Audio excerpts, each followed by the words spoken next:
Ngibingelele kuwe mlaleli, ngiyathemba ukuthi uyaphila-ke. Mina ngizocela kuwe-ke laphana-ke ukuthi-ke uma usamusha leli khasi-ke leli-ke wenze okulungile-ke laphana-ke ucindezele-ke ibhathini subscribe nje akubizi imali kumahhala nje ukhishwe nesenti-ke elimnyama-ke leli-ke khona uzokwazi ukuthi-ke uyithole zonke iy'ndaba-ke ezintsha engizokulethela zona-ke kulo-ke leli khasi-ke leli-ke kusukela-ke manje-ke. So ukuze zingaphuthi ley'ndaba ongawenza njengamanje ukuthi ucindezele ibhathini u-subscribe athi njengamanje. Udaba kulethele lona namhlanje ngilethele-ke ividiyo-ke yomunye umlisa-ke laphana-ke ehlaziya-ke veza nokuningi-ke laphana-ke nge-M_K-ke nangamanye-ke amaqembu-ke. Kodwa-ke angifuni ukuthi mina-ke wezwa ngami kuphela nje into enza nje ngizodedela-ke ividiyo yakhe lo mlisa-ke uzwile wena ukuthi thina siyacela laphana mase uzwile-ke le vidiyo lena-ke uhambe ungene lapha ama-comment section-ke ufushe umbono wakho ukuthi wena ucabangani ngalo-ke lolu daba-ke loku ukuthi wena ucabangani lokusho lo mlisa. Uyavumelana yini nakho na? Ubhaleke lapha ama-comment section-ke masicondza nebhathini nje subscribe nje akubizi imali kumahhala nje ukhishwe nesenti-ke elimnyama-ke leli-ke khona uzokwazi ukuthi-ke uthole zonke iy'ndaba ezintsha engizokulethela zona-ke kulo-ke leli khasi-ke leli-ke. Nawe-ke le video-ke awuyithokozele. Uma umuntu webalela insundu ungayizibi lento le, ungayizibi. i-MK mayiyokhethweni beyifuna i-2/3 majority. Siyeke ukuthi ukhetho-ke lwenzeka kanjani kwantshontshwa kwabasho bacima yangayithola. Yebo-ke icala-ke lisenkantolo, kodwa thina-ke njengabalandeli noma njengomphakathi akusikona kwethu lokho ngoba ikhona i-legal team edila nalonto. Iphinde-ke manje MK yabeka uJohn Hlophe. Umesho ujaji uJohn Hlophe uthi ngangoyibonela ubaba eShumshuluzi, uthi ngafike ngamtshela ukuthi akiwe ePhalamende kuyofungwa ukuze kusetshenzwe, while i-legal team ibhizi yona nendaba zokhetho-ke idila nakho, kodwa thina sibesebenza ngala. Isithi-ke le ndoda into engoyenza lapha ngohlanganisa abantu abamnyama.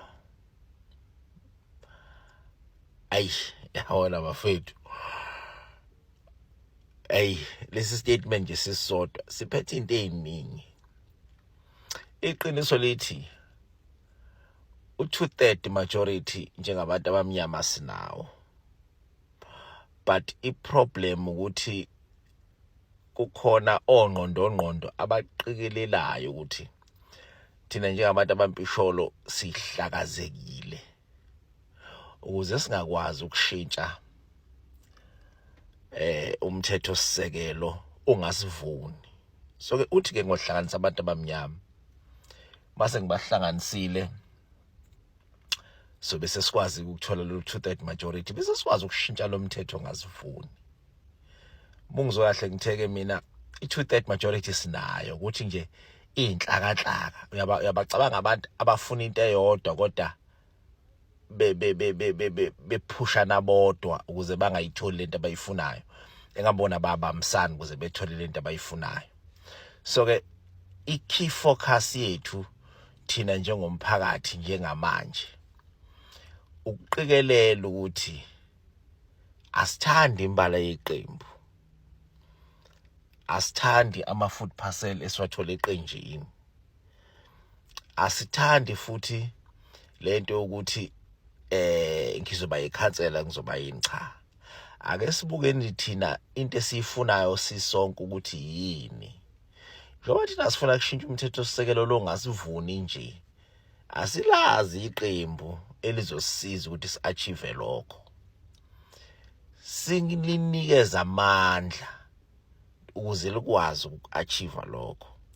Thina sokwenza kanjani-ke lokho-ke? Yabona kusukela manje indawo kumele sifocuse kuyona thina kumele sifocuse ekuthenini ukhetho lwabanjani. Asiyekele i-legal team idile nendaba yokhetho. Nansi into kumele sidile ngayo thina.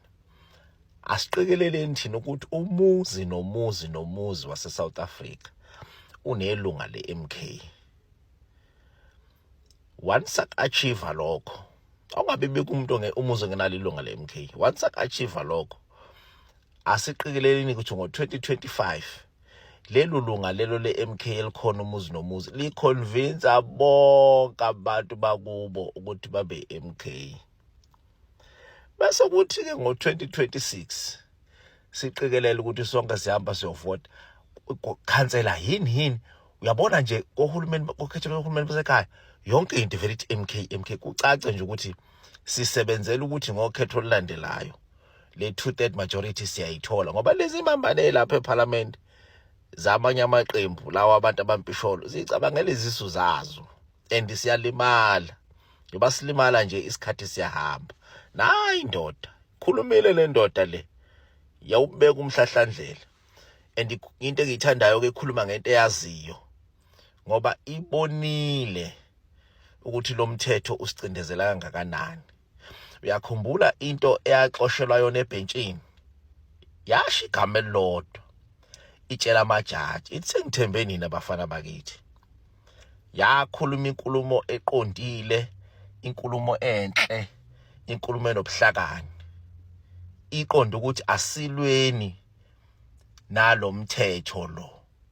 Kahlahle yayiqonde lokho ngoba yayi ukuthi yayisave umsholozi phese kodwa yayisave i-idea kaMsholozi kahle ukuthi iyabona ukuthi nanga umuntu ofuna ukukhulula abantu abamnyama. Kwasho ukuthi laba abantu laba anabo lapha ebhentshini basebenzela abantu, basebenzela abacindezeli, bagcina sebemcindezeleke baze bamxosha. Nezinye zakithi ezazi izimpumputhe ngalezo khathi zavota ivotela ukuthi axoshwe.